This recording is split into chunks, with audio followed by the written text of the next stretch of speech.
नमस्कार and welcome to curiously education. दोस्तों, कू इन चाइना, क्या चाइना में कू हुआ था? क्या ये खबर रियल है या फिर सिर्फ एक रूमर यानी कि अफवाह है?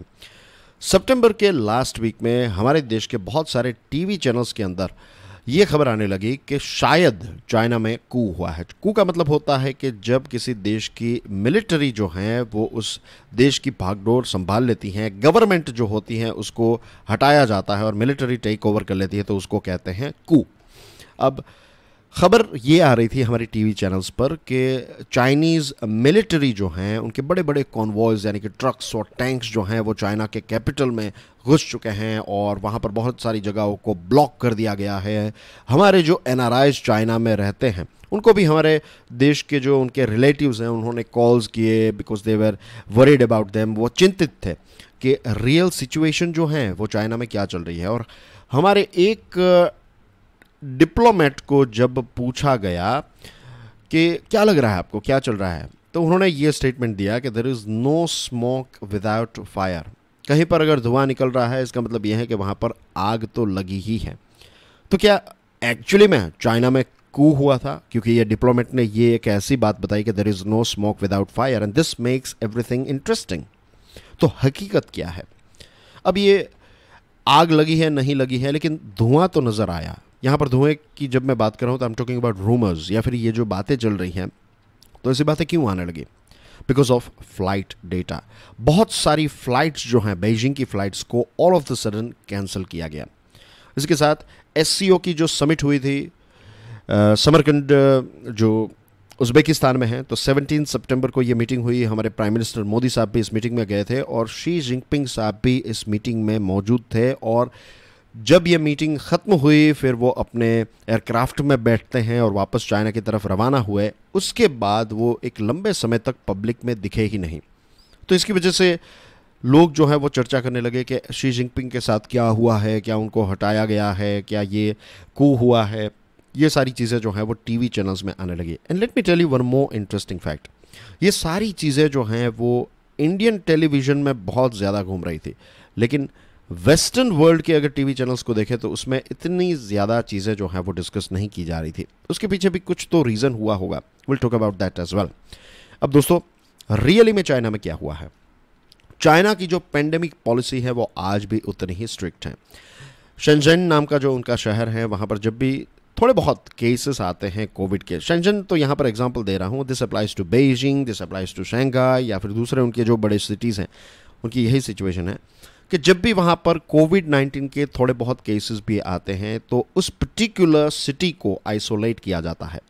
उस शहर में आने वाली और उस शहर से बाहर जाने वाली सारी फ़्लाइट्स जो हैं उनको कैंसिल कर दिया जाता है। आप समझ लीजिए कि वो शहर जो हैं via road, via train, via air आप बाहर नहीं निकल सकते और ना तो कोई अंदर आ पाता है। तो ये है चाइना की स्ट्रिक्ट ज़ीरो कोविड पॉलिसी और इसी वजह से फ़्लाइट्स जो हैं उनको कैंसिल कर दी गई थी। दूसरी एक चीज़, जुलाई 2022 में क्या हुआ था?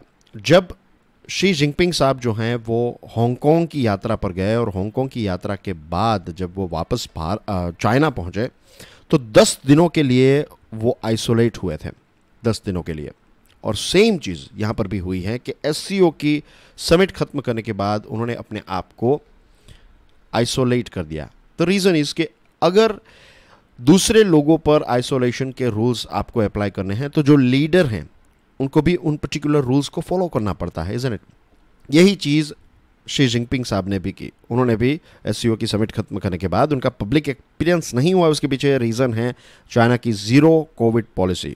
हांगकांग के टाइम पर भी ऐसा किया था उन्होंने, एससीओ के टाइम पर ये जो उज़्बेकिस्तान है उनकी यात्रा के बाद भी उन्होंने यही चीज़ की। अब ये भी प्रश्न उठता है कि ये जो आग लगी है, अब तो हमें पता चल गया कि आग नहीं लगी, लेकिन ये धुआं जो है वो इतना ज़्यादा स्प्रेड क्यों हुआ? ये अफवाहें जो हैं ये स्प्रेड क्यों हुई, खास करके इंडिया में? देखिए, चाइना में फ़िलहाल पॉलिटिकल सिचुएशन ऐसी है कि वहाँ पर पॉलिटिकल माहौल जो है वो काफ़ी गर्म चल रहा है।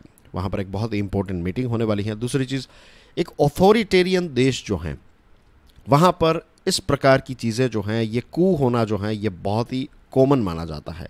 जितने भी ऑथोरिटेरियन देश है उसमें अगर उनके इतिहास में जाएंगे, आप देखेंगे इतिहास के पन्नों को पलटेंगे, देन यू विल फाइंड के ऐसी चीज़ें जो हैं वहाँ पर होना काफ़ी कॉमन है। दूसरी चीज़ जो पॉलिटिकल सीज़न के बारे में मैं बात कर रहा था, तो कम्युनिस्ट पार्टी की कांग्रेस यानी कि वहाँ की एक बहुत ही इंपॉर्टेंट मीटिंग होने वाली है, और इस मीटिंग में सबसे बड़ी चीज़ जो होने वाली है वो ये है कि शी जिनपिंग साहब जो हैं वो अपनी 3rd term as a president continue करेंगे।